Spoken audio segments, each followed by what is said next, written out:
going to show you how to make some ribbons.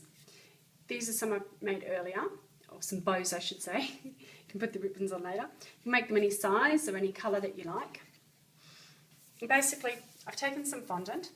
In this case, I've actually put a little bit of Tylose in, and I'm rolling it into a sausage because we want to get a long ribbon shape.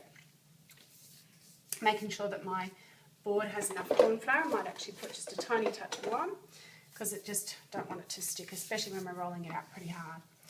So then I've got my rolling pin. I've got some little markers on there. These actually help keep the width because they're even.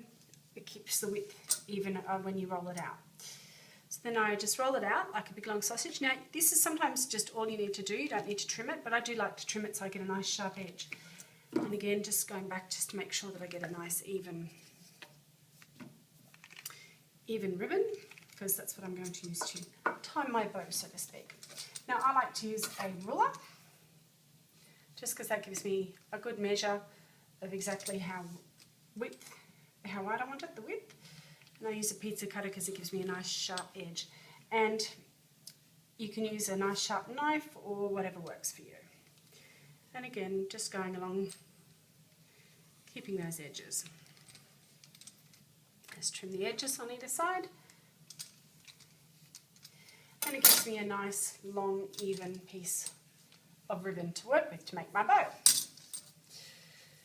So the next thing you want to do is work out how big you want your bows. You can make them wider, of course, but I just wanted a nice narrow bow because I want to make it a little easier for you to see. And I don't want it too big this time. I think maybe about that big. So let's see if I flip that over. Yeah, I think this is about as big as I want it. So when you've worked out by measuring, flipping the edges in, how big you want it. So you can see I want it about that big. Then you just grab the edges of your ribbon and you just start to pleat it a little bit. And the same with the other edge. So you've got that pleated look. Then you just add a little bit of water or fondant glue. Sometimes people use Tylose, just so that you can hold those edges together, and a little bit underneath so that you can, not too wet, you just enough to make it a bit sticky. And then you just tuck that in underneath as well, same sort of deal. And then the next thing you need to do is use some of that edge that you've cut off, because you're going to make that the piece that goes over and around as if you've knotted the bow. And you just tuck it in underneath. Yep, that'll work. And again, you've made it a little bit moist already, so you can just moisten that and make sure that that sits together.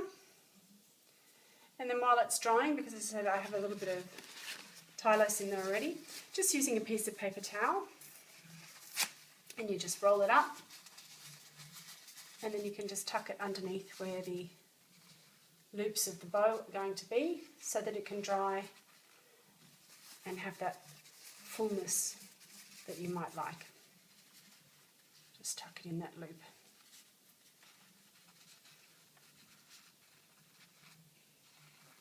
There we are. And then you just set it aside to dry. And voila, it's as easy as that. And then you'll have a lovely bow. Enjoy.